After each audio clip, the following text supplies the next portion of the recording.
Baliq go'shti inson organizmi uchun eng foydali mahsulot hisoblanadi. Xalqimiz odati va tibbiyot talabiga ko'ra, inson kamida haftada bir marta baliq go'shti yoki baliq mahsuloti iste'mol qilishi zarur ekan. Aholining bu boradagi ehtiyojlarini qondirish maqsadida viloyatimizdagi tabiiy ko'l va sun'iy suv havzalaridan olinadigan hosil salmog'ini oshirish borasida tizimli ishlar amalga oshirilmoqda. Tafsilotlar muxbirimiz lavhasida.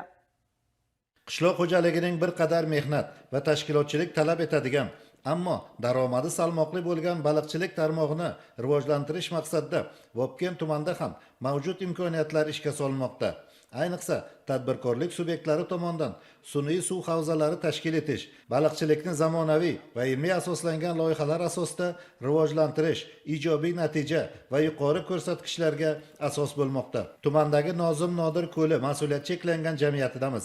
Jamiyat ixtiyorida 3 gektardan iborat suv havzasi mavjud bo'lib, bu yerda viloyatda baliqchilikni rivojlantirish maqsadida baliq chavoqlari va iste'mol uchun baliq yetishtirish faoliyati yo'lga qo'yilgan.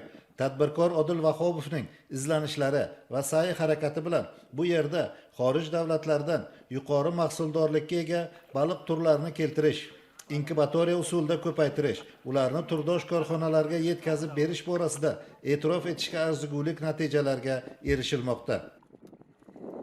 Vobkent tumanimizda 2011-yili tashlandiq joylardan baliqxona tashkil qildik. Birinchi qilgan yilimizda 1 gektar hovuz qilgan edik. Hozirgi paytda 3 gektar yana kengaytirish maqsadlarimiz bor, Xudo xohlasa.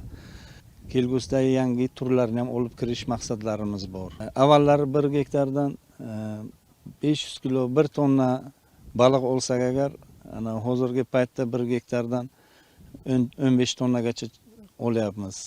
Xudo xohlasa kelgusi yilga buni intensiv holatda qilib, yana hosildorlikni ko'paytirmoqchimiz. Baliqchilikda o'ziga xos tajriba va ilmiy ko'nikmaga ega bo'lgan tadbirkor yana izlanishda davom etyapti.